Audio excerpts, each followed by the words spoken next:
Of temperature graph हो गया था पूरा, मैं कंप्लीटली समझा था ना वो। Good good good good good, चलो अच्छे बच्चे हैं, आप अच्छे बच्चे की तरह समझते हो, ठीक है। चलो एक नया टॉपिक है आज, इसी में सब topic, that is the factors affecting the enzyme activity. जो एंजाइम काम करता है, सुनो बेटा, जो एंजाइम काम करता है, एंजाइम के साथ साथ कौन से ऐसे फैक्टर्स हैं जो एंजाइम की एक्शन को या तो बढ़ा सकते हैं या तो कम कर सकते हैं, यानी कि जो इफेक्ट कर सकते हैं, इफेक्ट मीन्स चेंज कर सकते हैं, आल्टर कर सकते हैं, एनहांस कर सकते हैं या कम कर सकते हैं, ठीक है। तो यही है आज की heading, that is the factors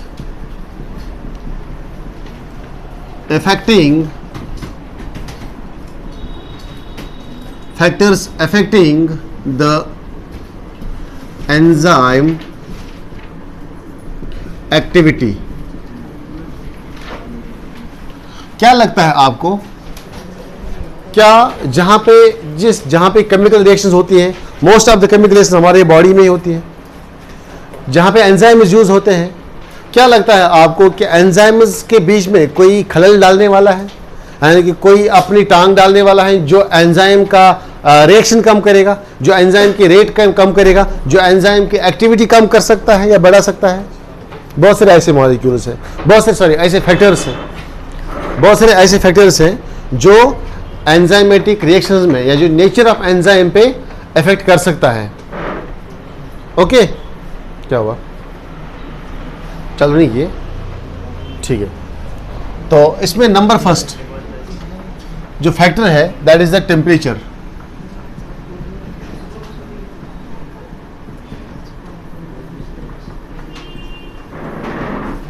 that is the temperature. Temperature सबसे अच्छा फैक्टर माना जाता है, लीडिंग फैक्टर, जो एक एंजाइम की एक्टिविटी पे इफेक्ट कर सकता है, जो एक एंजाइम की एक्टिविटी को आल्टर कर सकता है, ठीक है। जो टेम्परेचर है ये कहा जाता है is a major factor, a major factor that leads the alteration of enzyme activity, जो एक एंजाइम एक्टिविटी में काम कर सकता है, जो एक एंजाइम एक्टिविटी पे इफेक्ट डाल सकता है। अगर आपको मालूम होगा, मैंने आपको बोला होगा, मोस्ट एंजाइम्स जो हैं, मोस्ट ऑफ द एंजाइम्स वो एक्टिव हो जाते हैं, यानी कि वो अपना रेट ऑफ रिएक्शन बढ़ाते हैं ऑप्टिमम टेम्परेचर्स पे। मोस्ट ऑफ द एंजाइम्स जो है दे एक्टिवेट्स, यानी कि they works at optimum temperature. Optimum temperature, optimum temperature जिसको हम बोलते हैं नॉर्मल टेम्परेचर, जो एक एंजाइम की एक्टिविटी के लिए अच्छा होगा, जिसपे एंजाइम अपना रेट बढ़ा सकता है, वो है ऑप्टिमम टेम्परेचर। तो ये ऑप्टिमम टेम्परेचर हम जनरली लेते हैं in between 20 degree Celsius to 40 degree Celsius. 20 to 40 degree Celsius के बीच में मोस्ट ऑफ द एंजाइम्स जो है वो एक्टिव फॉर्म में रहते हैं, वो अपना rate of reaction high show करते हैं, वो इस टेम्परेचर पे ज्यादा से ज्यादा सबस्ट्रेट को कैटालाइज करते हैं। This is the optimum temperature. तो ये टेम्परेचर एक्सट्रीम भी हो सकता है, एक्सट्रीम टेम्परेचर्स, जो एक्सट्रीम टेम्परेचर्स हैं, फॉर एग्जांपल 20 से बिलो 0 डिग्री, माइनस पे चला जाएगा टेम्परेचर 10 डिग्री सेल्सियस। तो बिलो 20 डिग्री सेल्सियस माइनस में जाएगा, या अबो 40 degree Celsius 50, 60, 70, 80, these temperatures are extreme temperatures, means ये बहुत ही स्ट्रिक्ट टेम्परेचर्स है एक एंजाइम की एक्टिविटी के लिए। तो इस पे ये जो एक्सट्रीम टेम्परेचर्स हैं, ये एंजाइम की जो रेट है, रेट ऑफ एक्शन जो है एंजाइम की, उसको डिक्रीज कर सकते हैं। Clear? They can decrease the enzyme activity enzyme activity decrease कर सकते हैं। लेकिन जब भी हमेशा एंजाइम जो काम करता है अपने ऑप्टिमम टेम्परेचर पे, उस एंजाइम की एक्टिविटी हमेशा बढ़ जाती है, इंक्रीज हो जाती है, ज़्यादा से ज़्यादा प्रोडक्ट्स बनाता है वो। क्लियर? देखिए फैक्टर है सर। रीज़न क्या है? What happens at extreme temperatures? इसका रीज़न क्या है? इसका रीज़न क्या है? एक्सट्रीम टेम्परेचर्स पे ऐसे क्या होता है? अगर कोई कोई रिएक्शन चल रही है एंजाइम और सबस्ट्रेट के बीच में, अचानक से आपने टेम्परेचर बढ़ा दिया 40 के अबो, 50, 60, 70 कर दिया, तो क्या होता है? क्यों रेट ऑफ रिएक्शन कम हो जाएगा? क्योंकि आप लोग अच्छे से जानते हैं कि जो एंजाइम्स होते हैं, एंजाइम के अंदर एक साइट होती है, उसका नाम क्या है? Active site. अच्छे से जानते हैं आप, एक्टिव साइट होती है, जिस एक्टिव साइट के ऊपर सबसेट बाइंड हो जाता है। और ये एक्टिव साइट जनरली जो है it is present in the tertiary structures. जिस प्रोटीन का, जिस एंजाइम का टेरिशरी स्ट्रक्चर होगा, उसमें ज़्यादा से ज़्यादा आपको ग्रूव्स मिलेंगे, उसमें ज़्यादा से ज़्यादा आपको एक्टिव साइट्स मिलेंगे। लेकिन जैसे ही आपने टेम्परेचर बढ़ाया, मान लीजिए ये टेरिशरी स्ट्रक्चर है एंजाइम का, ये टेरिशरी स्ट्रक्चर एंजाइम का, जब मैंने इसका टेम्परेचर बढ़ाया तो इन दोनों मॉलिक्यूल्स के बीच में जो बॉन्ड थे वो बॉन्ड ब्रेक होना शुरू हो जाएगा टेम्परेचर से। At high temperature kinetic energy of molecule becomes high. Kinetic energy means molecules जो बॉन्ड फॉर्मेशन में होते हैं वो मोशन में आने शुरू हो जाते हैं, और जितनी मोशन बढ़ जाएगी मॉलिक्यूल की, उतना मॉलिक्यूल की काइनेटिक एनर्जी हम बोल देंगे इंक्रीज हो गया। अगर मेरी काइनेटिक एनर्जी आप बढ़ाएंगे, क्या मैं एक जगह रह पाऊंगा? नहीं, मैं इधर जाऊंगा, दौड़ जाऊंगा, इधर इधर इधर। क्यों? मेरी काइनेटिक एनर्जी बढ़ गई। मुझे कुछ, मेरी बॉडी के पीछे कुछ लग रहा है, कोई इफेक्टर जो मुझे एक ही जगह बैठने नहीं देता है, जो मुझ पे फोर्स लगा रहा है, that is my kinetic energy increase हो गई। इसी तरह यहां पे जो टेरिशरी स्ट्रक्चर में एंजाइम्स का ये रहता है structure, this is the structure of enzyme. इस स्ट्रक्चर में आपको क्या मिलेंगे? इस स्ट्रक्चर में आपको क्या मिलेंगे? बहुत सारे एक्टिव साइट्स होंगे। लेकिन ये टेरिशरी स्ट्रक्चर था, जब आपने इसका टेम्परेचर बढ़ा दिया तो ये टेरिशरी स्ट्रक्चर चेंज हो जाएगा abruptly in the secondary structure. Secondary conformation, secondary conformation में आप फिर से अगर आप टेम्परेचर बढ़ाना चाहोगे, अगर आपने टेम्परेचर बढ़ा दिया तो ये चेंज होगा प्राइमरी में, सिंपली लीनियर मॉलिक्यूल बनेगा ये एंजाइम। तो मुझे बोलो एक्टिव साइट्स जहां पे, एक्टिव साइट्स ज्यादा कहां पे मिलेंगे? टेरिशरी स्ट्रक्चर पे, सेकेंडरी स्ट्रक्चर पे, या प्राइमरी स्ट्रक्चर पे? टेरिशरी पे ज्यादा एक्टिव स्ट्रक्चर्स होंगे। इसीलिए हम बोलते हैं कि टेरिशरी स्ट्रक्चर ऑफ एंजाइम जो है वो ज्यादा काम करने के काबिल होता है, वो ज्यादा एक्शन शो करता है। किस पे? सबस्ट्रेट्स पे। लेकिन जैसे आपने इसका कन्फर्मेशन चेंज किया, इसकी ज्योमेट्री बदल दी आपने, तो यहां पे एक्टिव साइट्स भी नहीं रहेंगे। एक्टिव साइट नहीं रहेंगे तो एंजाइम की एक्टिविटी कम हो जाएगी। इसीलिए हम बोलते हैं जो एक्सट्रीम टेम्परेचर्स होते हैं, ये एंजाइम के साथ ऐसा खेल खेलते हैं। जब एंजाइम के साथ ऐसा खेल खेला जाएगा, टेरिशरी से आपने डायरेक्ट इसमें लाया प्राइमरी स्ट्रक्चर में, there is the loss of active sites. Loss of active sites होंगे तो बॉन्डिंग नहीं हो पाएगी। तो एक्चुअली जो होता क्या है एंजाइम के साथ, इस टेरिशरी स्ट्रक्चर के साथ क्या हुआ ऐसा जिसने इसको मजबूर किया स्ट्रक्चर चेंज करने के लिए? तो यहां पे जब आपने टेम्परेचर बढ़ाया, जब आपने टेम्परेचर इंक्रीज किया, तो टेम्परेचर इंक्रीज करने से मॉलिक्यूल, जिसको हम बोलते हैं इंटर मॉलिक्यूलर फोर्स, ब्रेक हो जाएगा। क्यों? Because the kinetic energy of molecules जो बॉन्ड फॉर्मेशन में यहां पे टेक पार्ट करते हैं, वो ब्रेक हो जाएंगे। क्लियर? उनकी काइनेटिक एनर्जी इंक्रीज हो जाएगी। मैं लिखूंगा increase in temperature increases the kinetic energy of molecule। जब मॉलिक्यूल का काइनेटिक एनर्जी इंक्रीज हो जाएगा तो मॉलिक्यूल्स आएंगे मोशन में। जब मॉलिक्यूल्स मोशन में आएंगे तो बॉन्ड्स ब्रेक हो जाएंगे, एंजाइम के बॉन्ड्स ब्रेक हो जाएंगे टेरिशरी स्ट्रक्चर के। जब एंजाइम्स के बॉन्ड ब्रेक हो जाएंगे तो एंजाइम का स्ट्रक्चर चेंज हो जाएगा। जब एंजाइम का स्ट्रक्चर चेंज हो जाएगा तो ऑब्वियसली बात है एंजाइम की एक्टिविटी अल्टर हो जाएगी. It decreases the activity of enzyme. Yes और नो, एग्री और नॉट? सिंपल फंडा है. अब इसी चीज को हमें एक ग्राफिकल फॉर्म में रिप्रेजेंट करना है. ग्राफ में हमेशा दो लाइंस का बनाता हूं. सेंटर को मैं नाम रखता हूं O, और ये है OX वाली लाइन, और ये है OY की लाइन. OX पे मैं लेता हूं हमेशा फैक्टर, जिस फैक्टर को मुझे डिसाइडिंग फैक्टर लेना है. This is the temperature. जैसे मैं इस लाइन में O से X की तरफ जा रहा हूं, इसका मतलब है मैं टेम्परेचर बढ़ाता जा रहा हूं. जब मैं O से Y की तरफ जा रहा हूं, इसका मतलब मैं यहां पे एक्टिविटी शो कर रहा हूं एंजाइम की. जैसे मैं O से ऊपर की तरफ जाऊंगा, एक्टिविटी बढ़ती जाएगी. जैसे मैं O से X की तरफ जाऊंगा, टेम्परेचर बढ़ता जाएगा. अब देख लो, ये 0 टेम्परेचर है फॉर एग्जांपल, ये ऑप्टिमम टेम्परेचर है 20 to 40, और ये 60 to 70, 80, 90, 20, 100 फॉर एग्जांपल.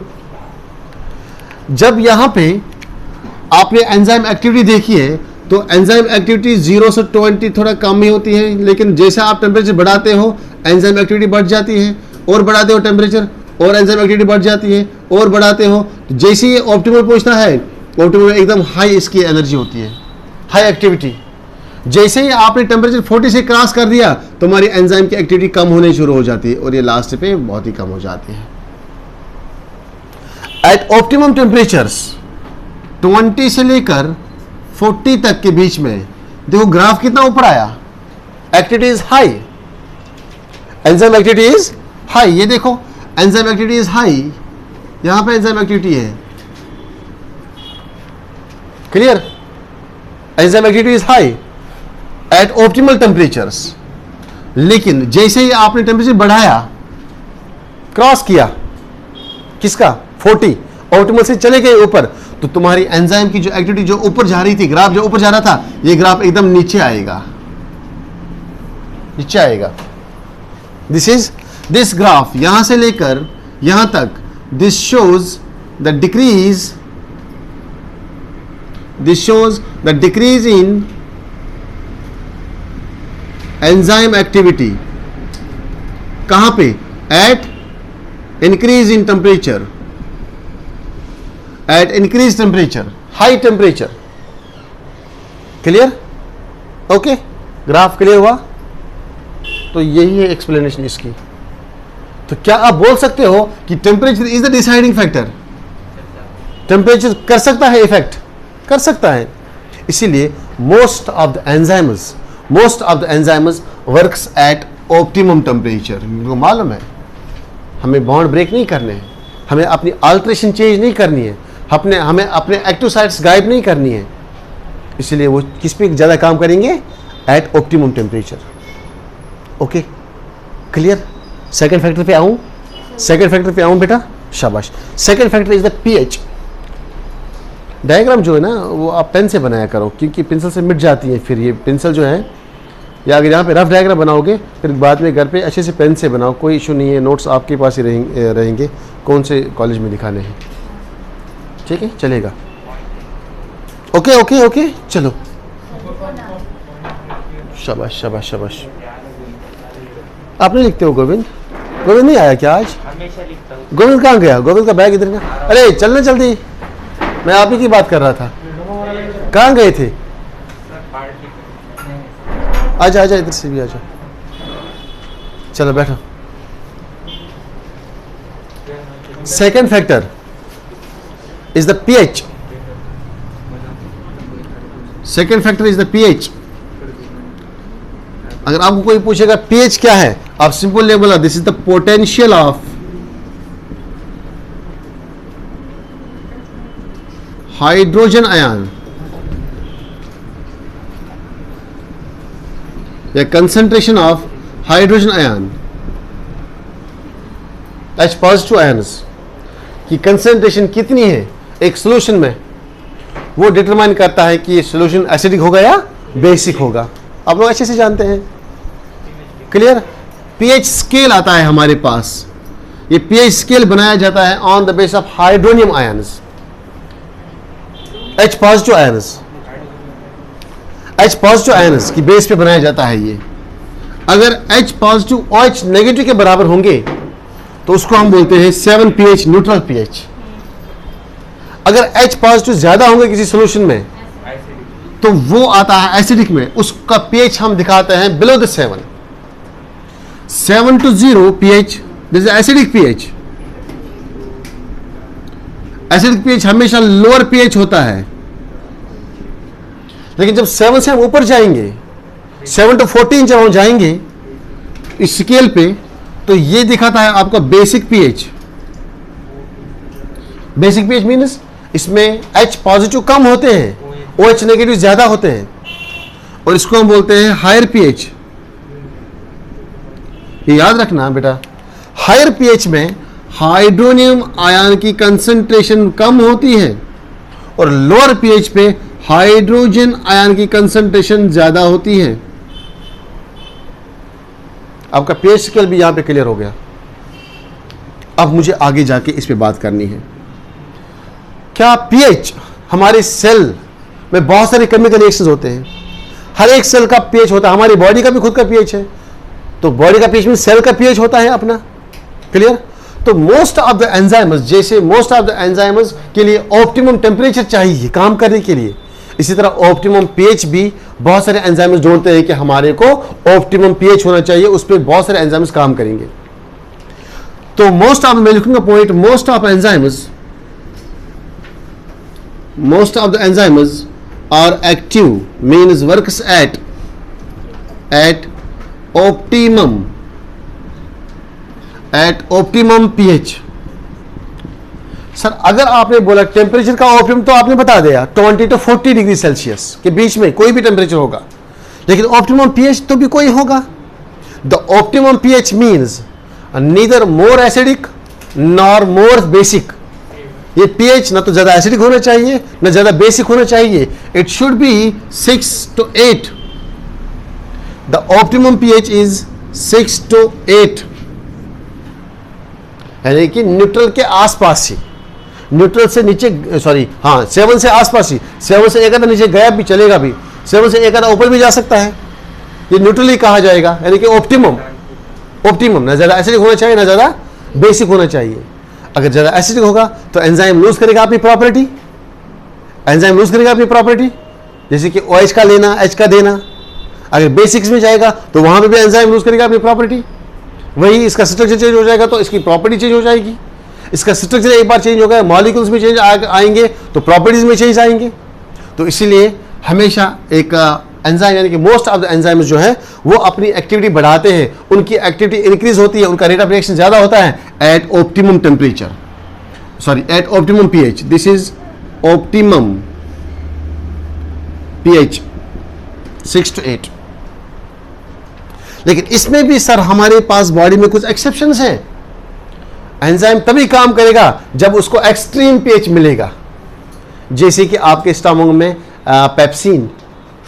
पेप्सिन का जो माहौल होना चाहिए काम करने का, वो एसिडिक माहौल होना चाहिए, 2.5 pH। तुम्हारा पेप्सिन वर्क करता है एसिडिक मीडियम पे, तो उसका pH होना चाहिए 2.5 pH पे काम करेगा वो। ये 2.5 pH कौन बनाता है? HCl। इसीलिए पेप्सिन से पहले HCl आता है स्टमक में डाइजेशन के लिए। इसी तरह तुम्हारे पास बहुत सारे ऐसे एंजाइम्स हैं डाइजेशन में जिनको हम बोलते हैं हाइड्रोलिसिस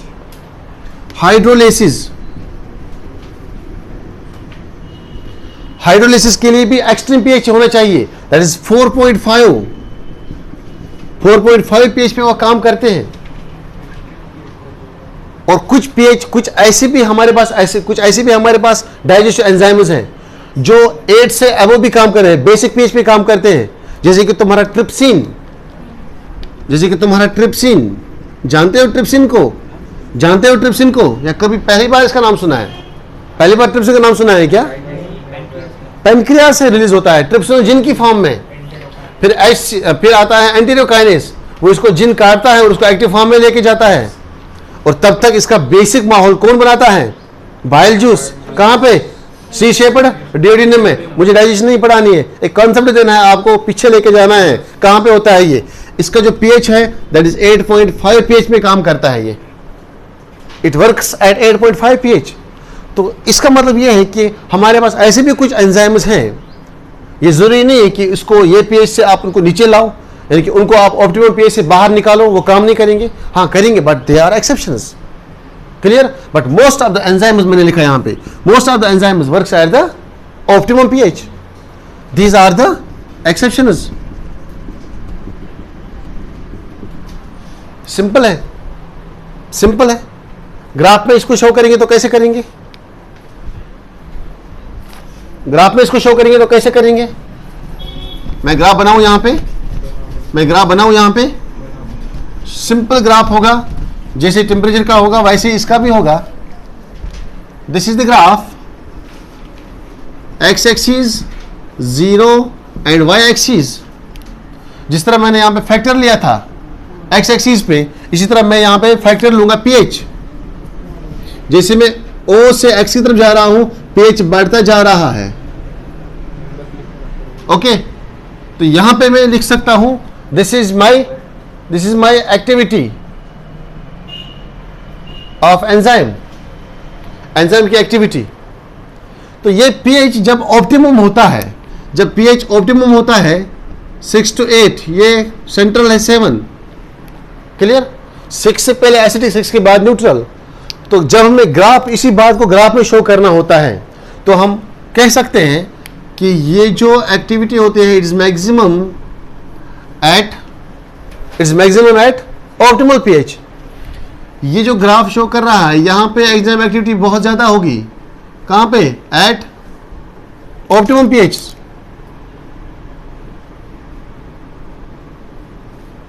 ठीक है? जब आपने पीएच बढ़ा दिया, ज्यादा बेसिक किया, अब्रप्टली एंजाइम की एक्टिविटी कम हो जाएगी। This graph shows the decrease in enzyme activity at increased pH।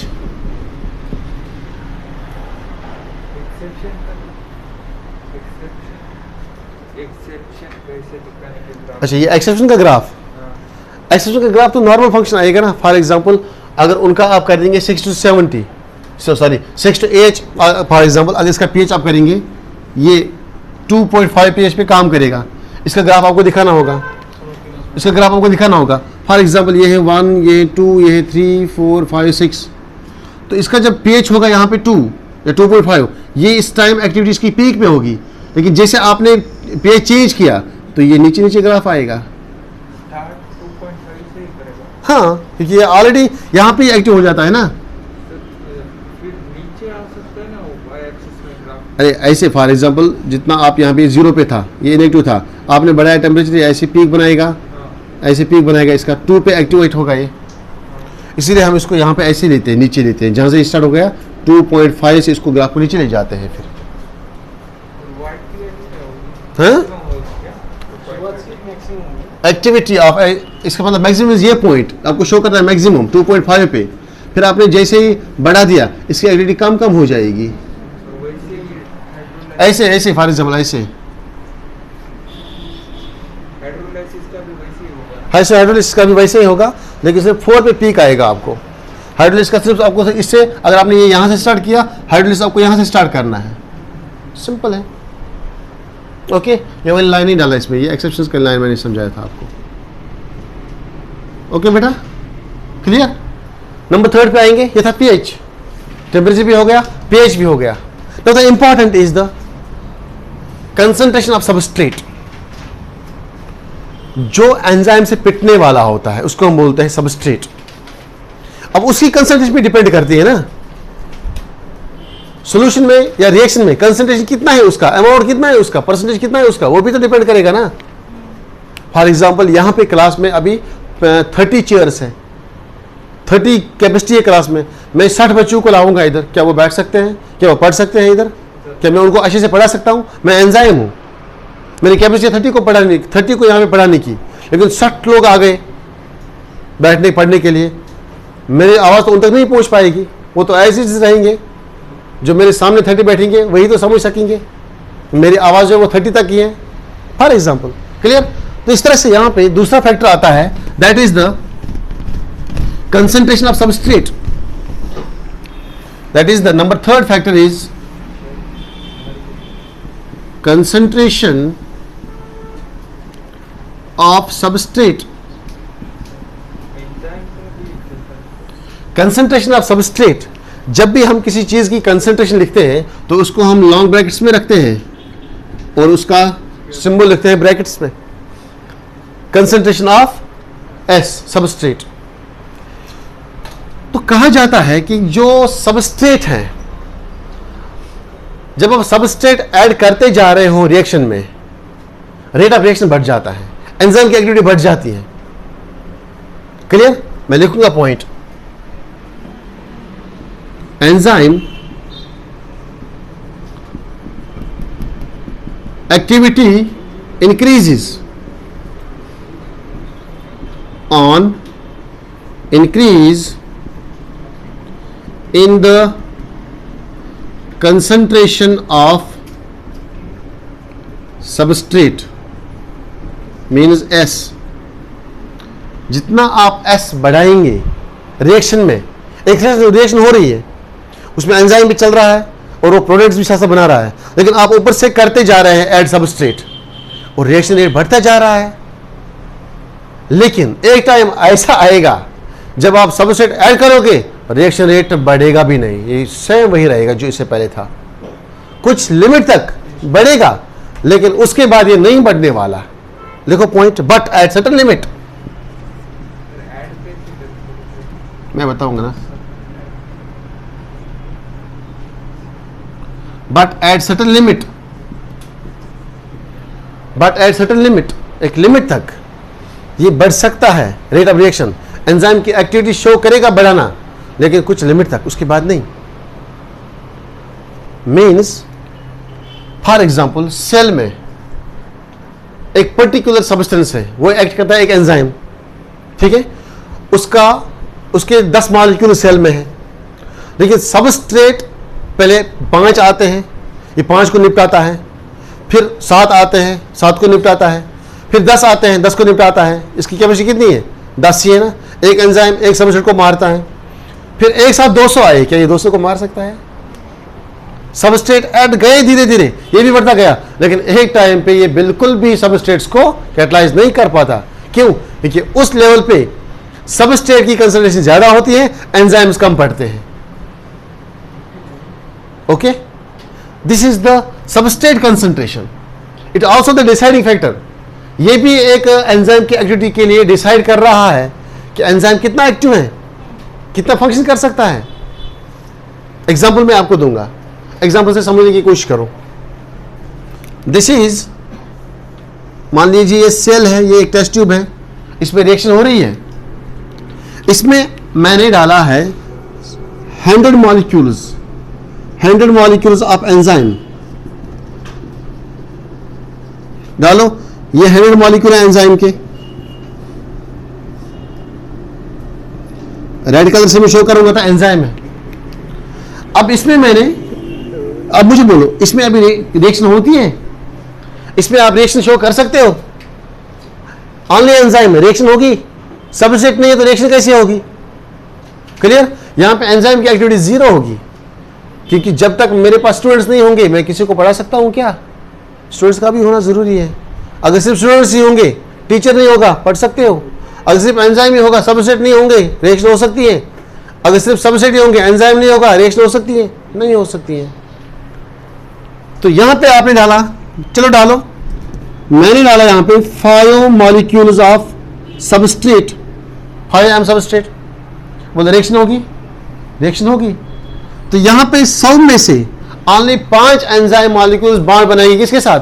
5 substrate के साथ, बाकी 95 फ्री रह गए। अब दूसरे में आप बढ़ाओ, यही एक्सपेरिमेंट आपने आगे लिया, इसमें भी एंजाइम कंसंट्रेशन सेम ही है, 100 एंजाइम मॉलिक्यूल्स। ओके, मैं इसी को ऐड कर रहा हूं ना, टेस्ट ट्यूब वही है, लेकिन मैं उसको सेकंड फेज में ले रहा हूं। अब मैंने यहां पे 50 मॉलिक्यूल सबस्ट्रेट के ऐड किए। बोलो रिएक्शन रेट बढ़ेगी या कम होगी? बढ़ेगी ना। अब यहां पे 5 ही सबस्ट्रेट को पिटा जा रहा था, अब यहां पे 50 सबस्ट्रेट पिट जाएंगे, क्योंकि मॉलिक्यूल्स कितने हैं? 100 है ना, अभी भी 50 बच गए। मैं चाहता हूं मैं इसी टेस्ट ट्यूब में, तीसरे केस या इसी केस में, मैं अब 100 मॉलिक्यूल्स एंजाइम्स में, ध्यान से समझ लो अब कॉन्सेप्ट को, 100 मॉलिक्यूल एंजाइम्स में मैं अब डालूंगा यहां से ऊपर से 100 सबस्ट्रेट मॉलिक्यूल्स। बोलो रिएक्शन रेट बढ़ेगी या कम होगी? बढ़ेगी। अरे यहां पे 5 मॉलिक्यूल्स पिट जाते थे, अभी भी एंजाइम वैकेंट है।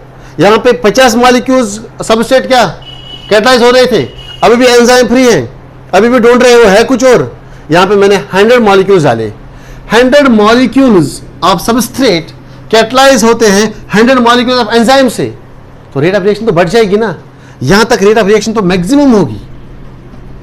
उसके बाद आपने इसी ट्यूब में आपने क्या किया, इसी ट्यूब में, यही ट्यूब जिसमें तुम्हारा एंजाइम मॉलिक्यूल कितने थे? 100। आपने क्या किया काम, आपने इसमें 200 डाले। किसके? कंसंट्रेशन क्या किया सबस्ट्रेट का? 200। तो आपने यहां पे एंजाइम मॉलिक्यूल से ज्यादा सबस्ट्रेट डाला। अब मुझे बोलो रेट ऑफ रिएक्शन इतना ही रहेगा या कम होगा या बढ़ेगा? उतना ही होगा, कम होगा या बढ़ेगा? ये चीज याद रखो। एक यहां पे एक एंजाइम मॉलिक्यूल एक सबस्ट्रेट को प्रोडक्ट में चेंज करेगा। क्लियर? तो जो 2 आपने 100 एक्स्ट्रा डाले वो बेकार रहेंगे, वो बेकार रहेंगे तब तक जब तक ना एंजाइम फ्री हो जाएगा। तो रेट ऑफ रिएक्शन जो है वो कांस्टेंट रहेगी। इसके बाद रेट ऑफ रिएक्शन क्या रहेगी? कांस्टेंट रहेगी। तुम कितना भी बढ़ाओ, 200 की जगह 500 कर दो, रिएक्शन रेट नहीं बढ़ने वाला। क्यों? कि तुम्हारे पास एंजाइम का नंबर लिमिटेड है, एंजाइम के मॉलिक्यूल्स लिमिटेड हैं। और ये भी आप शो करते हो, हर एक एंजाइम मॉलिक्यूल एक सबस्ट्रेट को कैटलाइज करता है, कैटलाइज करने के बाद मर जाता है वो। तो ये 100 को ही करेगा ना कैटलाइज। तुम कितना भी सबस्ट्रेट बढ़ाओ, but the reaction rate will increase at certain limit, कुछ ही लिमिट तक। डायग्राम समझ में आई? कॉन्सेप्ट क्लियर हुआ? इसी को हम ग्राफ में जानेंगे। क्या ग्राफ बनाएंगे? चलो आगे।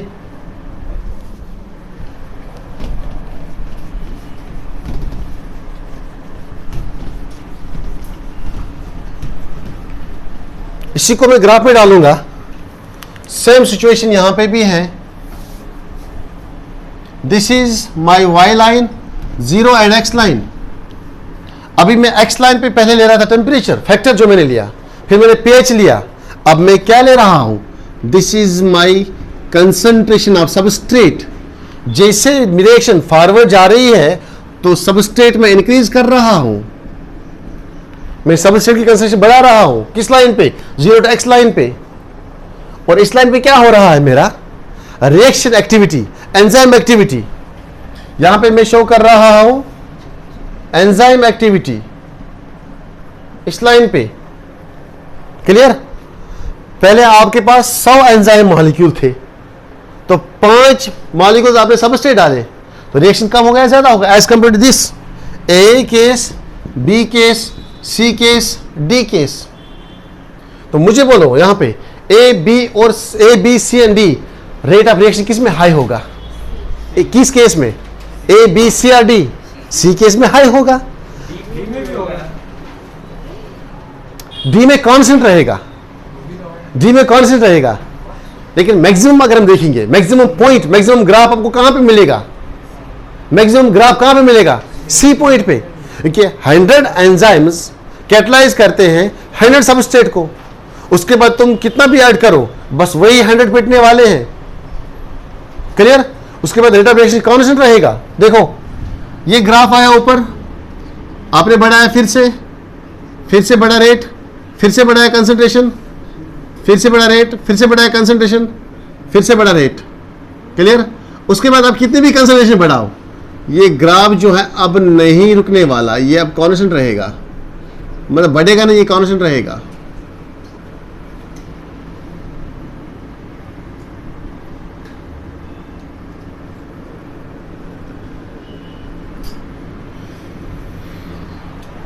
जिस पॉइंट पे आपको मैक्सिमम पीक मिला वो ये वाला पॉइंट है, क्योंकि यहां तक जा रहा था, बढ़ता जा रहा था, इसके बाद कांस्टेंट रहा।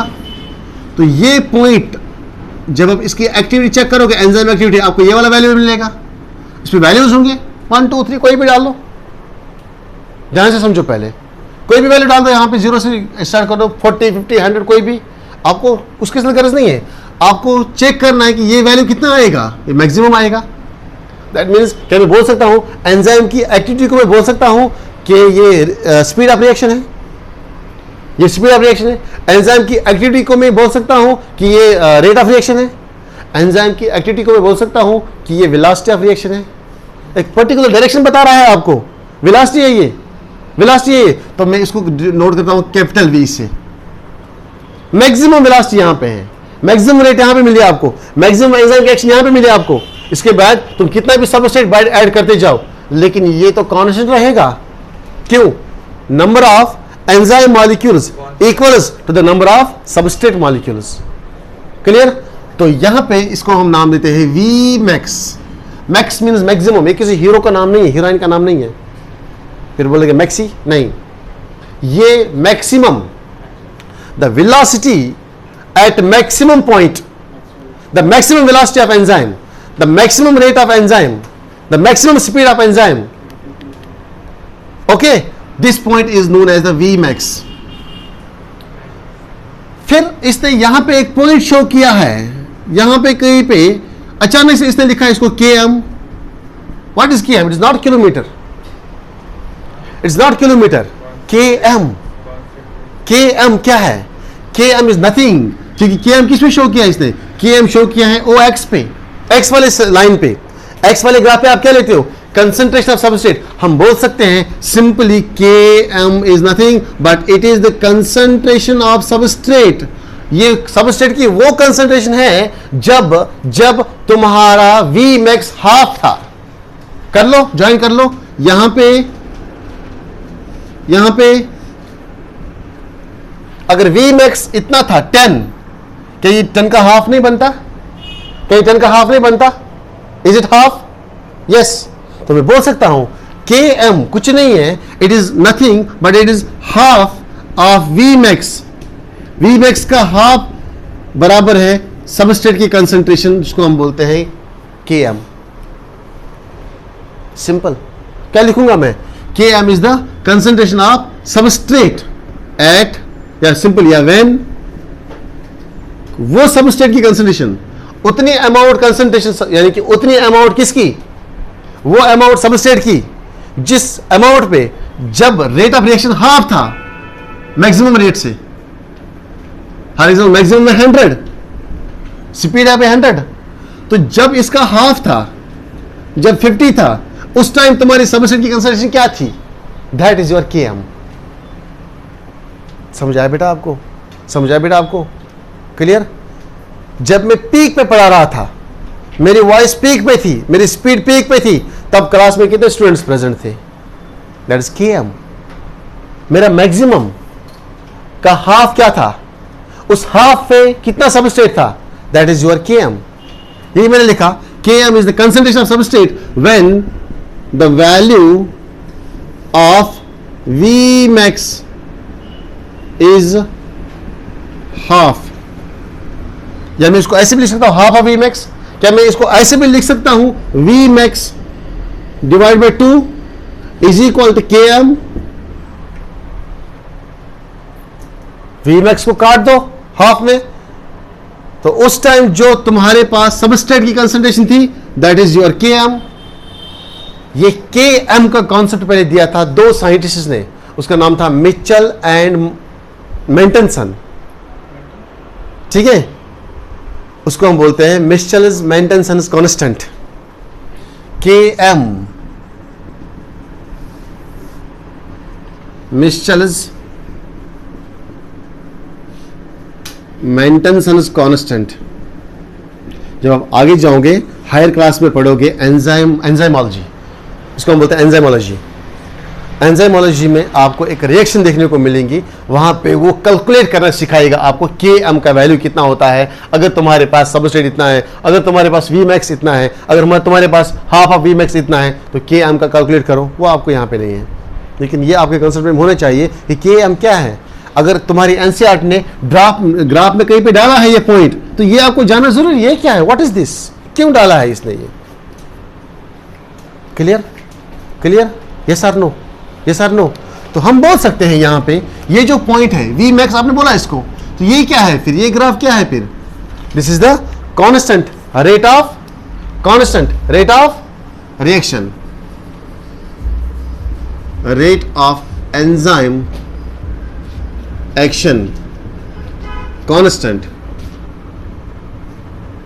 क्यों, बिकॉज सबस्ट्रेट एक साइड से तो आप सबस्ट्रेट आप ऐड करते जा रहे हो यार, सबस्ट्रेट की तो कोई हद होनी चाहिए, क्योंकि एंजाइम लिमिट होगा रिएक्शन में, एंजाइम लिमिट होगा रिएक्शन में। इसीलिए यहां पे इसलिए कांस्टेंट रहता है बिकॉज एंजाइम्स जो है, एंजाइम की कंसंट्रेशन बराबर होती है सबस्ट्रेट की कंसंट्रेशन के। क्लियर, सिंपल है ना, सिंपल है ना। ये जो मैंने एग्जांपल बताई है ये आप अप्लाई कर सकते हो सेल पे। हमारे सेल में जब सेल रिलीज करती है एंजाइम, वो एक किसी पर्टिकुलर अमाउंट में करती होंगी ना, लेकिन अगर सबस्ट्रेट ज़्यादा आया सेल में तो उसके बाद रिएक्शन नहीं होगी जब तक नया एंजाइम आएगा। क्लियर, समझ आया बेटा आपको।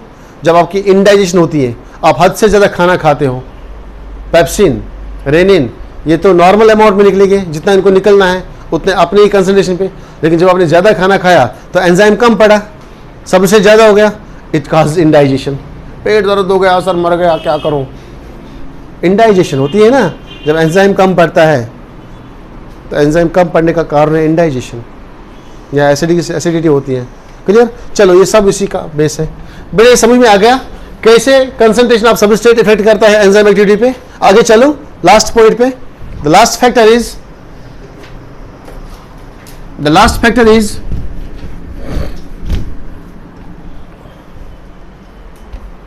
मैं इसको रब करूं बेटा, पेज वाले ग्राफ को रब करूं। पेज वाला ग्राफ किया ना आपने, ये वाला, वो नहीं, मैं ऐसे चलता हूं, यहां से कंप्लीट हो गया, मैं ऐसे आता हूं वापस फिर ऊपर, ओनली ग्राफ, ठीक है। तो फोर्थ फैक्टर लिखो, 4 फैक्टर है इसके। नंबर 4 फैक्टर जो एंजाइम एक्टिविटी को इनहिबिट कर सकता है, जो एंजाइम एक्टिविटी को कम या ज्यादा कर सकता है, that is known as the, कोई भी स्ट्रेंजर मॉलिक्यूल आता है जो एंजाइम के एक्टिव साइट पे बैठ जाता है, घुस जाता है, फिर भी उसका काम ही नहीं है, फिर भी आके घुस जाएगा, inhibitors.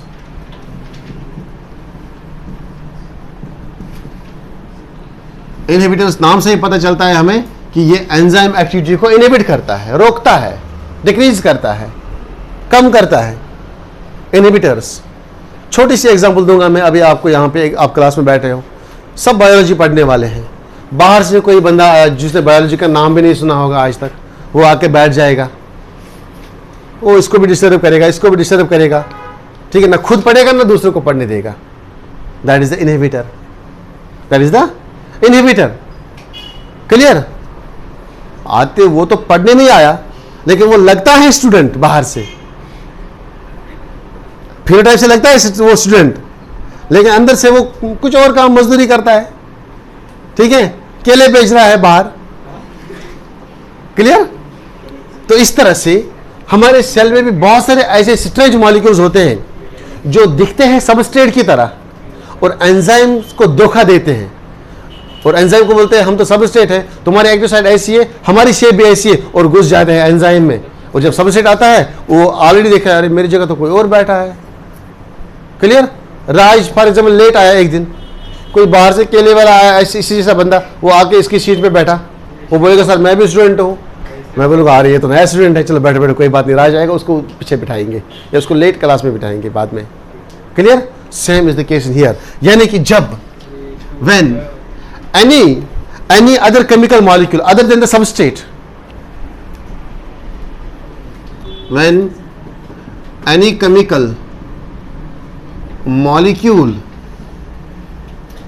Other than substrate, substrate को छोड़ के कोई और केमिकल मॉलिक्यूल आएगा और बाइंड हो जाएगा, बाइंड्स विथ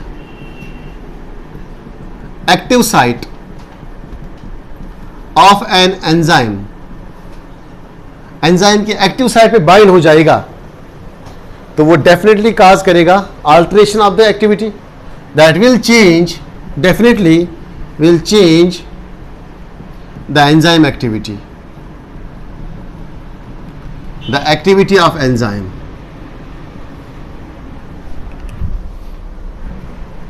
इस प्रोसेस को हम बोलते हैं इनहिबिशन। इस प्रोसेस को हम क्या बोलते हैं बेटा? Inhibition. This process is known as inhibition. इस प्रोसेस को हम क्या बोलते हैं बेटा? इनहिबिशन। और जो आने वाला बंदा है, जो इनहिबिशन बंदा वाला है, आने वाला बंदा जो एंजाइम का काम कम करेगा सबस्ट्रेट समझ के, उसको हम बोलते हैं inhibitor. And the chemical molecule and the chemical substance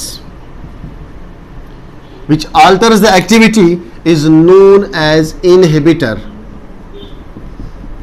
is known as inhibitor। कोई बाहर से आया, राज की चेयर पे बैठा, वो इनहिबिटर है। जो प्रोसेस ने चलाई राज को बाहर निकालने की, वो इनहिबिशन है। क्लियर? अब वो पॉइंट्स क्लियर हो रहे हैं या नहीं हो रहे? साथ साथ चलेंगे आगे एग्जांपल्स पे। सर हमें तो एग्जाम्पल्स के बगैर समझ ही नहीं आता है जब तक ना आप डायग्राम बनाते हो। चलो जी डायग्राम बनाएंगे इनहिबिशन समझाने के लिए। ये एंजाइम है, आपको मालूम है, दिस द एंजाइम, इसकी एक्टिव साइट है, this the enzyme and this the active site of enzyme. Okay, अब यहां पे कोई चीज आया, मैं रेडिकल से इसको बनाऊंगा। इसकी शेप जो है वो मिलती है किसके साथ? सबस्ट्रेट के साथ, लेकिन ये सबस्ट्रेट नहीं है, this is not a substrate. लेकिन इसकी शेप किसके साथ मिलती है? सबस्ट्रेट के साथ। This is the stranger molecule, ये स्ट्रेंजर मॉलिक्यूल है। असल में सबस्ट्रेट यहां पे था, असल में सबस्ट्रेट यहां पे था, जिसको बॉन्ड बना था किसके साथ? इस एक्टिव साइट के साथ। लेकिन सबस्ट्रेट की जगह कौन लग गया यहां पे? इनहिबिटर। लगा दो इनहिबिटर। ये एंजाइम है,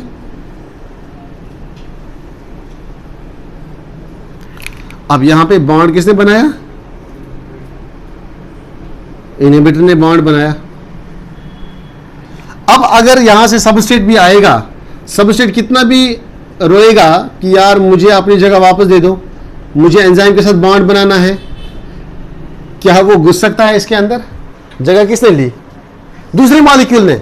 हाँ, जिसकी शेप मिलती थी किसके साथ? सबस्ट्रेट के साथ। तो ये सबस्ट्रेट एंजाइम को बोलेगा यार ये तूने क्या किया? ये रोएगा, ये रो रहा है बेचारा, ये तूने क्या किया? आपने किसी और मॉलिक्यूल को मेरे बगैर क्यों यहाँ पे जगह दी, क्यों बिठाया अपने एक्टिव साइड में? ये एंजाइम बोलेगा यार मेरी क्या गलती है, इसकी शेप तुम्हारे जैसे मिलती जुलती थी, मुझे लगा ये राज है, मैंने उसको बिठाया चेयर पे, तो मुझे के बारे में राज बाद में आएगा।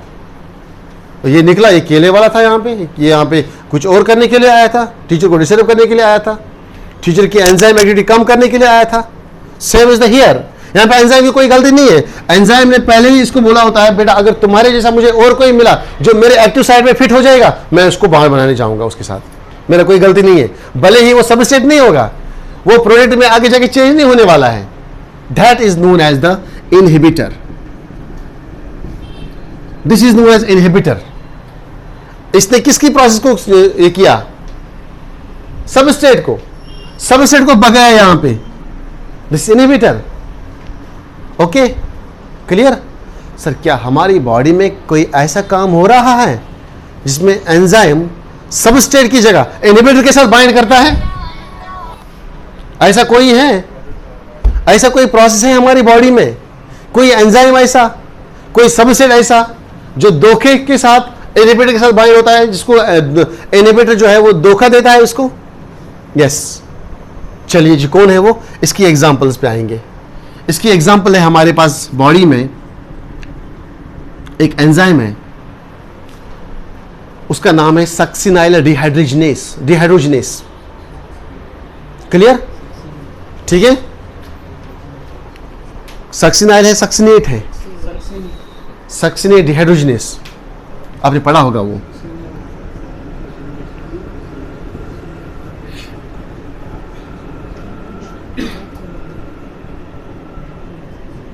Succinate dehydrogenase.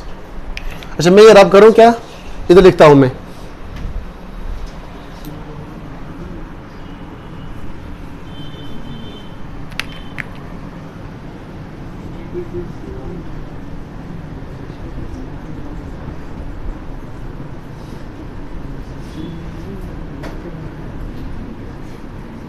सक्सिनेट डिहाइड्रोजिनेस एक एंजाइम है।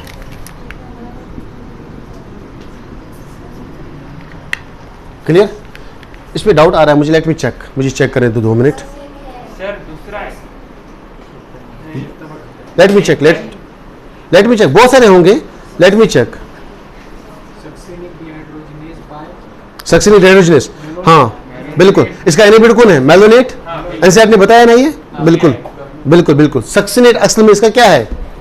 Succinic dehydrogenase. मैंने पहले ठीक बताया था, राज ने मुझे कंफ्यूज किया। Succinic dehydrogenase, very good. इसका जो इनहिबिटर है that is malonate. Clear? MA, malonate, very good.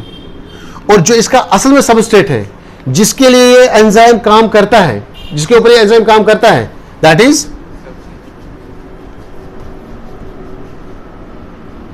Succinate. Succinate is the substrate, लेकिन सक्सिनेट की जगह आता है कौन? मेलोनेट। ये इसके साथ बॉन्ड बनाता है, दिस इज द इनहिबिटर,